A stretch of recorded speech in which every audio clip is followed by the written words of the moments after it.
ಅಯ್ಯೋ ಅಪ್ಪ, ನಾನು ಹೇಗಪ್ಪ ಬದುಕಲಿ ನೀನಿಲ್ದೆ? ಅಪ್ಪ ಎದ್ದೇಳಪ್ಪ. ಅಪ್ಪ, ನಾನು ಇಷ್ಟು ನಿನ್ನ ಕರಿತಾ ಇದ್ದೀನಿ, ನಿಂಗೆ ಹೇಳಕ್ ಆಗ್ತಾ ಇಲ್ವಾ?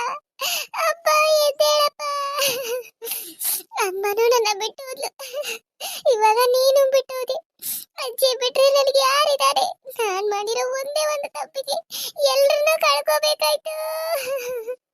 ಅಪ್ಪ ಅಪ್ಪ, ಪ್ಲೀಸ್ ರೀ ಬನ್ನಿ ಪ್ಲೀಸ್. ಸರಿ ನಡಿ ಹೋಗೋಣ. ಮಾತಾಡ್ಸಿ ಅವಳನ್ನ. ಸುಮ್ಮನೆ ನಿಂತ್ರೆ ಹೇಗೆ? ಬಂದು ತಾಳು ಮಾತಾಡ್ತೀನಿ. ಗೀತಾ ಗೀತಾ,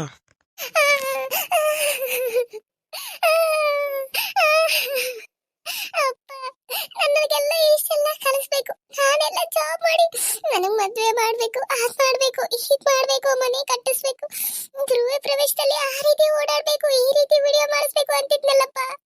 ಎದ್ದೇಳಪ್ಪ. ಇವಾಗ ಇದೆಲ್ಲ ಯಾರು ಮಾಡಿಸ್ತಾರಪ್ಪ? ಅಪ್ಪ ರೀ, ಅವ್ರನ್ನ ಸುಮ್ಮನೆ ನಿಂತಿದ್ದೀರಲ್ಲ, ಪಾಪ ಅಷ್ಟೊಂದು ಆಡ್ತಾ ಇದ್ದಾಳೆ. ನೀವಾದ್ರೂ ರಂಸಿದ್ರೆ ಅವ್ರು ಸುಮ್ಮನೆ ಆಗ್ತಾರೆ ಅಂತ ಅನ್ಸುತ್ತೆ. ಪ್ಲೀಸ್ ರೀ. ಮೀನಾ, ನಿನಗೊಂದ್ಸರಿ ಹೇಳ್ತಾ ಇದ್ದೀನಿ, ಅರ್ಥ ಮಾಡ್ಕೊಂಡು ಇದನ್ನ ಮಾಡು.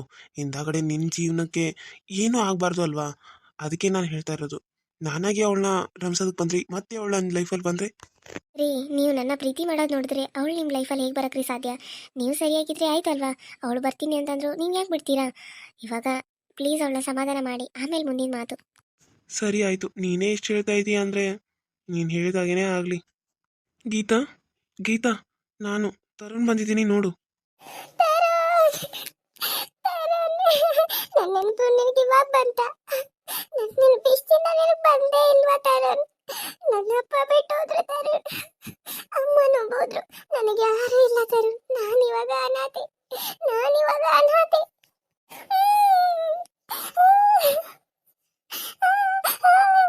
ಯಾರು ಇಲ್ಲ ನನಗೆ, ಯಾರು ಇಲ್ಲ ತರುಣ್ ಇನ್ಮೇಲೆ. ನಾನು ಅನಾಥೆ ಆಗ್ಬಿಟ್ಟೆ ತರುಣ್, ನಾನು ಅನಾಥೆ ಆಗ್ಬಿಟ್ಟೆ. ನೀನಾಗಿ ಮಾಡಿರೋ ಒಂದು ದ್ರೋಹಕ್ಕೆ ನಾನು ನನ್ನ ತಂದೆ ತಾಯಿನೆಲ್ಲ ಕಳ್ಕೊಂಡ್ಬಿಟ್ಟೆ ತರುಣ್, ಎಲ್ಲಾರನ್ನೂ ಕಳ್ಕೊಂಡ್ಬಿಟ್ಟೆ. ಇವಳೇನು ಸಮಾಧಾನ ಮಾಡೋದು ಬಂದರೆ ಗಟ್ಟಿಯಾಗಿ ತಪ್ಕೊಂಡ್ಬಿಟ್ಟಾಳಲ್ಲ, ಬಿಡ್ತಾನೋ ಇಲ್ಲ. ಪಾಪ ಮೀನಾ ಏನು ಅನ್ಕೋತಾಳೋ ಏನೋ. ಛೇ, ಸಮಾಧಾನ ಮಾಡ್ಕೊ. ಗೀತಾ ಅವರೇ, ಪ್ಲೀಸ್ ಸಮಾಧಾನ ಮಾಡ್ಕೊಳ್ಳಿ, ಅಳ್ಬೇಡಿ.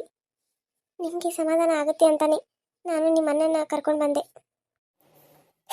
ತರುಣ್, ನೀನೇನಾದ್ರೂ ಬರ್ತಿದ್ರೆ ನನಗೆ ಯಾರೂ ಇರಲಿಲ್ಲ. ನಾನು ಸತ್ತೋಗ್ತಿದ್ದೆ ತರುಣ್, ನಾನು ಸತ್ತೋಗ್ತಿದ್ದೆ. ಇವಾಗ ನೀ ನನ್ನ ಜೀವನದಲ್ಲೇ ಮತ್ತೆ ವಾಪಸ್ ಬಂದೆ ಅಲ್ವಾ? ಮತ್ತೆ ವಾಪಸ್ ಬಂದೆ, ನನಗೆ ಅದೇ ಖುಷಿ. ಆದ್ರೆ ನಮ್ಮಪ್ಪ ಅಮ್ಮ ಯಾರೂ ಇಲ್ಲ ತರುಣ್, ನಾನು ಅನಾಥೆ. ನನಗಿರೋದಕ್ಕೂ ಮನೇನೂ ಇಲ್ಲ. ಅಜ್ಜಿನ ನೋಡಿದ್ರೆ ಅವ್ರ ಮಗಳು ಕರ್ಕೊಂಡು ಹೋಗ್ಬಿಟ್ಲು. ನನಗೆ ಯಾರೂ ಇಲ್ಲ. ನಮ್ಮಪ್ಪ ಸಾಲ ಮಾಡಿದ್ದಾರೆ ಅಂತ ಹೇಳಿ ನನಗೆ ಚೀಟು ಹಾಕಿ ಅಪ್ಪನ ನೋಡೋಕು ಕೂಡ ಯಾರು ಬರ್ಲಿಲ್ಲ ತರುಣ್, ಯಾರು ಬರ್ಲಿಲ್ಲ. ನಾನು ಎಲ್ಲಿರ್ಬೇಕು? ನನ್ನನ್ನ ಬೀದಿ ಬಿಟ್ಟು ಹೋಗ್ಬಿಟ್ಟ ನಮ್ಮಪ್ಪ. ಅವರು ಇದ್ದಿದ್ರು ಪರವಾಗಿರ್ಲಿಲ್ಲ, ಸಾಲ ನಾನು ಹೇಗಾದ್ರೂ ತೀರಿಸ್ಕೊತಿದ್ದೆ ತರುಣ್. ಆದ್ರೆ ಅವ್ರ ಪ್ರಾಣನೇ ಬಿಟ್ಬಿಟ್ರು. ನಾನು ಏನ್ ಮಾಡ್ಲಿ ತರುಣ್? ಇವಾಗ ನಾನು ಏನ್ ಮಾಡ್ಲಿ? ನಾನು ಎಲ್ಲಿರ್ಲಿ? ನಾನು ಹೇಗ್ ಜೀವನ ಮಾಡ್ಲಿ?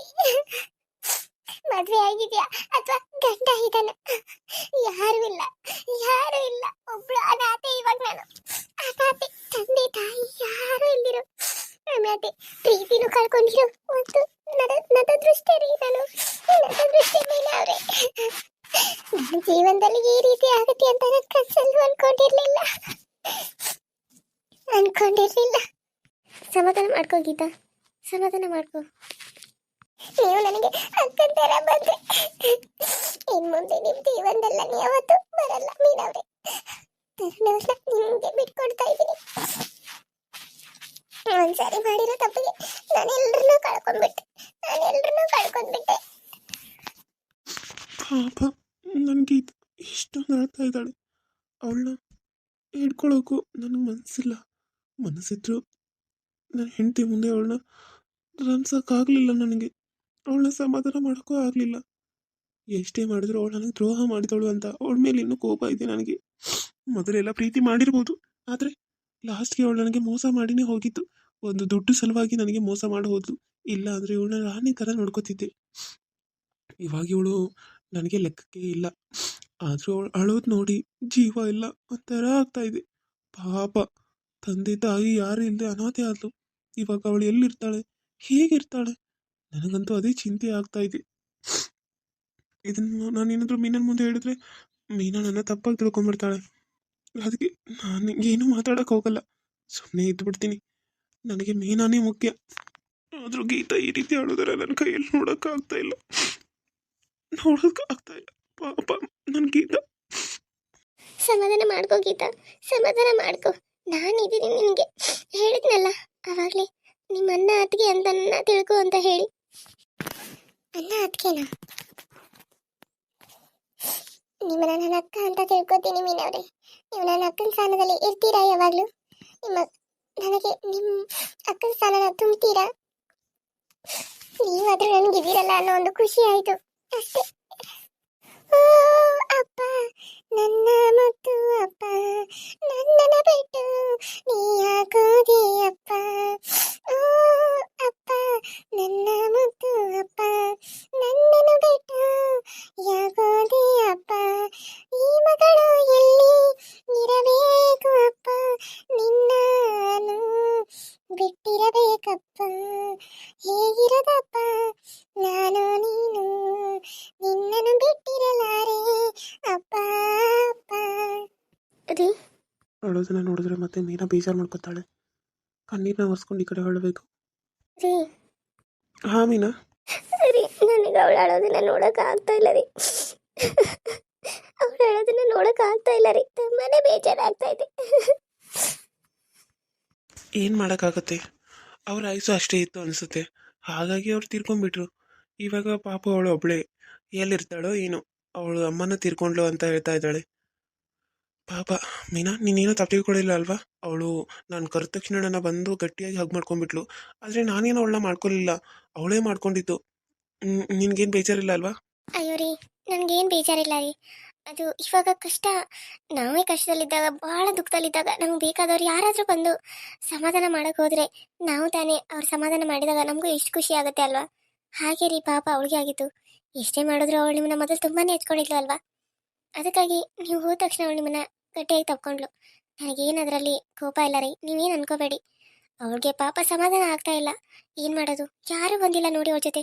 ಅವಳೊಬ್ಬಳೇ ಇದ್ದಾಳೆ, ನಾವಿದ್ದೀವಿ ಅನ್ನೋದೇ ಅವಳಿಗೆ ಧೈರ್ಯ. ಸರಿ ರೀ, ನನಗೊಂದು ಆಲೋಚನೆ ಬಂದಿದೆ.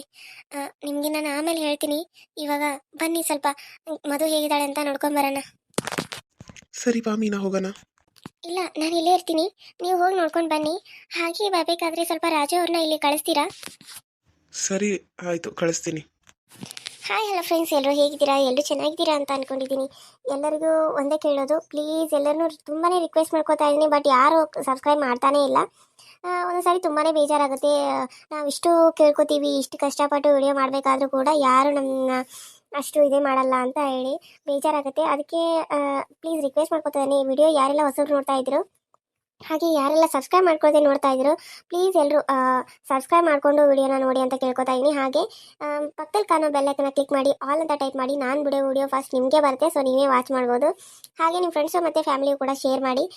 ಮತ್ತು ಇನ್ನೊಂದು ಏನಂದರೆ, 1,000 ಸಬ್ಸ್ಕ್ರೈಬರ್ ಆದರೆ ನಾನು ಚೆನ್ನಾಗಿರೋ ಒಂದು ಸ್ಟೋರಿನ ಕ್ರಿಯೇಟ್ ಮಾಡಿದ್ದೀನಿ.